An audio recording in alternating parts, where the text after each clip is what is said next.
ദൈവത്തിൻ്റെ വിലയേറിയ നാമം എന്നും എന്നേക്കും വാഴ്ത്തപ്പെടുമാറാകട്ടെ. വീണ്ടും വരുന്നവനായ കർത്താവായ യേശു ക്രിസ്തുവിൻ്റെ നിസ്തുല്യ നാമത്തിലുള്ളതായ സ്നേഹവന്ദനം എല്ലാവർക്കും അറിയിക്കുകയാണ്. വീണ്ടും ഈ പ്രഭാതത്തിങ്കിൽ ഒരു പ്രാവശ്യം കൂടെ ദൈവവചനമായിട്ട് നമുക്കായിരിക്കാൻ കർത്താവ് തന്ന സാവകാശത്തെ ഓർത്ത് അങ്ങേ സ്തുതിക്കുന്നു. ഈ ദിവസം നാം എതിർ ക്രിസ്തു ഈ ഭൂമിയിൽ 7 വർഷക്കാലം ഭരിക്കുവാനായിട്ട് വരുന്നു.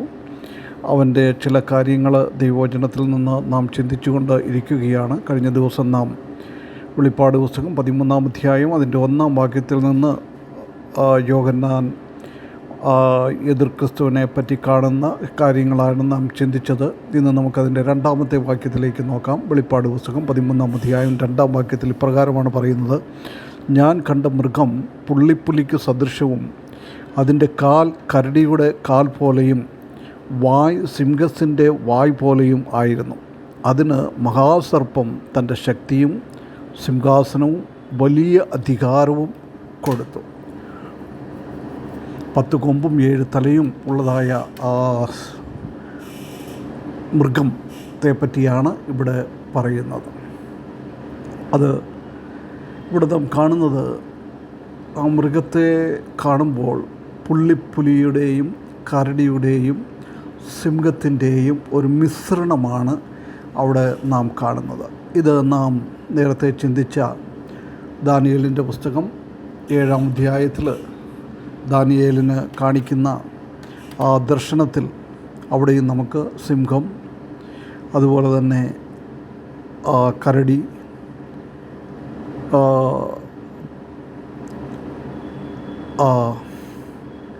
പുള്ളിപ്പുലി, ഭീകരമായ ഒരു മൃഗം,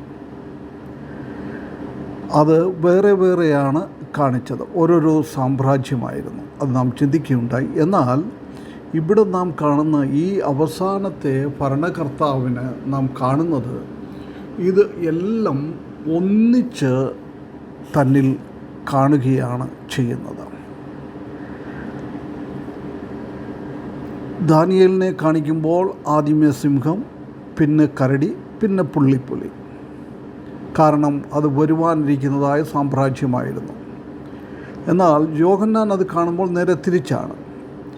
ആദ്യമേ പുള്ളിപ്പുലി, പിന്നെ കരടി, പിന്നെ സിംഹം. അതായത് യോഹന്നാൻ്റെ സമയത്ത് ഇത് കഴിഞ്ഞു. അതുകൊണ്ട് ഏറ്റവും ലാസ്റ്റിൽ തീർന്ന സാമ്രാജ്യത്തെ മുന്നോട്ട് കാണിച്ച് പോകുന്നു.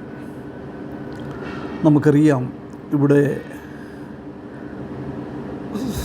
പുള്ളിപ്പുലിയോടും സിംഹത്തോടും കരടിയോടും ബന്ധിച്ച് ആ 3 മൃഗങ്ങളുടെയും തനി സ്വഭാവം ഈ എതിർ ക്രിസ്തുവിൽ നമുക്ക് കാണുവാനായിട്ട് സാധിക്കും.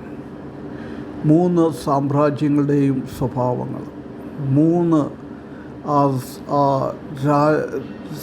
രാജാക്കന്മാരുടെ ആ സ്വഭാവങ്ങൾ എല്ലാം ഈ ഒരു വ്യക്തിയിൽ കണ്ടു എന്ന് പറയുവാനായിട്ട് സാധിക്കും. 1-ാമത്തെ മൃഗം സിംഹത്തിൻ്റെ, നെബൂഖദ്നേസറിൻ്റെ, ബാബിലോണിൻ്റെ ആ സ്വഭാവമാണ് നാം കാണുന്നത്. 2-ാമത്തെ മേദിപേർഷ്യയുടെ ആ സ്വഭാവം ഈ മൃഗത്തിൽ അല്ലെങ്കിൽ ഈ എതിർ ക്രിസ്തുവിൽ കാണുവാനായിട്ട് സാധിക്കും. 3-ാമത് ആ പുള്ളിപ്പുലിയുടെ സ്വഭാവം ഇതിൽ കാണുവാനായിട്ട് സാധിക്കും. അവൻ കണ്ട ആ മൃഗം, അതിൻ്റെ ആ ലക്ഷണങ്ങൾ ആണ് ഇവിടെ നാം കാണുന്നത്.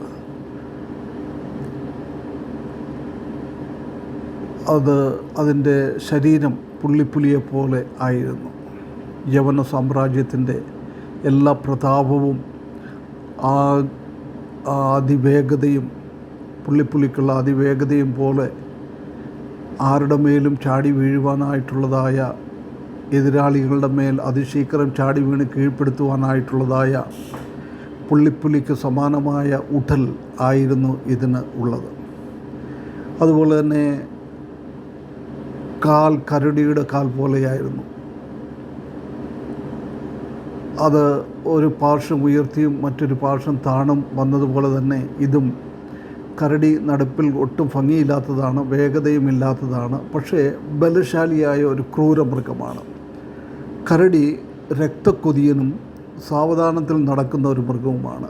മാർഗമധ്യേ എന്തെല്ലാം കാണുന്നോ അതിനെയൊക്കെ ചവിട്ടി മെതിച്ച് നശിപ്പിച്ച് പോകുന്ന ഒരു സ്വഭാവം ഈ കരടിക്ക് കാണുവാനായിട്ട് സാധിക്കും. പലപ്പോഴും കരടി പിൻകാലുകളിൽ നിന്നുകൊണ്ട് മുൻകാലുകൾ കൊണ്ട് പോരാടുന്നത് കാണുവാനായിട്ട് സാധിക്കും. അപ്പോൾ ആ ഒരു സ്വഭാവമാണ് ഈ എതിർ ക്രിസ്തുവിലും നമുക്ക് കാണുവാനായിട്ട് സാധിക്കുന്നത്. വായ് സിംഹത്തിൻ്റെ വായ് പോലെ ആയിരുന്നു. അത് ബാബിലോണിൻ്റെ നെബൂഖദ്നേസറിൻ്റെ അതേ രീതിയിലുള്ളതായ ആ സ്വഭാവം, ആ പ്രൗഡ് ഒക്കെ ഈ മൃഗത്തിലും ഈ എതിർ ക്രിസ്തുവിലും കാണുവാനായിട്ട് സാധിക്കും. അതിനുശേഷം പറയുന്നത്, അതിന് മഹാസർപ്പം തൻ്റെ ശക്തിയും സിംഹാസനവും വലിയ അധികാരവും കൊടുത്തു. മഹാസർപ്പം ഇതിന് 3 കാര്യങ്ങൾ കൊടുക്കുകയാണ് ചെയ്യുന്നത്. സമുദ്രത്തിൽ നിന്ന് കയറി വരുന്ന ഈ മൃഗത്തിന് അതിൻ്റേതായ ശക്തിയേക്കാൾ ഉപരിയായിട്ട് പൈശാചികൻ കൊടുക്കുന്ന ശക്തിയാണ് അവിടെ കാണുന്നത്. ഈ ബാബിലോണും ഈ മേദോപാർഷ്യയും അതുപോലെ തന്നെ ഈ യവന സാമ്രാജ്യവുമൊക്കെ പൈശാചികൻ്റെ സിമ്പിളുകൾ ആയിരുന്നു. അത് വേറെ വേറെയാണ് ഭരിച്ചത്. എന്നാൽ ഇവിടെ പൈശാചികൻ അത് മുഴുവനായിട്ട് ഇവർക്ക് കൊടുക്കുകയാണ്. സർപ്പത്തിൻ്റെ ശക്തി. എതിർ ക്രിസ്തു തൻ്റെ സ്വയശക്തി കൊണ്ട് മാത്രമല്ല, മഹാസർപ്പമായ സാത്താൻ നൽകുന്ന ശക്തിയുടെയും അതിനായി അന്ധകാരപ്രഭുവായ സാത്താൻ എതിർ ക്രിസ്തുവിനെ സകല ദുഷ്ടാത്മശക്തിയാലും നിറയ്ക്കും. ദൈവത്തോട് എതിർത്ത് നിൽക്കുവാനും ദൈവവിശ്വാസികളെ പീഡിപ്പിക്കുവാനും എതിർ ക്രിസ്തുവിന് ലഭിക്കുന്ന ശക്തിയാണ് ഇവിടെ നാം കാണുന്നത്. രണ്ടാമതായിട്ട് മഹാസർപ്പത്തിൻ്റെ സിംഹാസനം.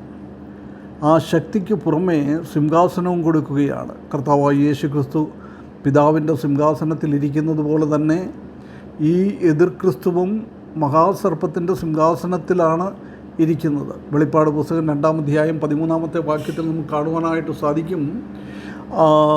സാത്താനും സിംഹാസനമുണ്ട്. അപ്പോൾ ആ സാത്താൻ്റെ സിംഹാസനത്തിൽ ഇരുന്നു കൊണ്ട് സാത്താൻ ഈ രാജ്യത്തെ ഭരിപ്പിക്കുകയും ദൈവത്തിന് എതിരായിട്ട് പ്രവർത്തിക്കുകയും ചെയ്യുകയാണ് ചെയ്യുന്നത്. മൂന്നാമതായിട്ട് മഹാസർപ്പത്തിൻ്റെ അധികാരം കൊടുത്തു. കർത്താവായ യേശു ക്രിസ്തുവിന്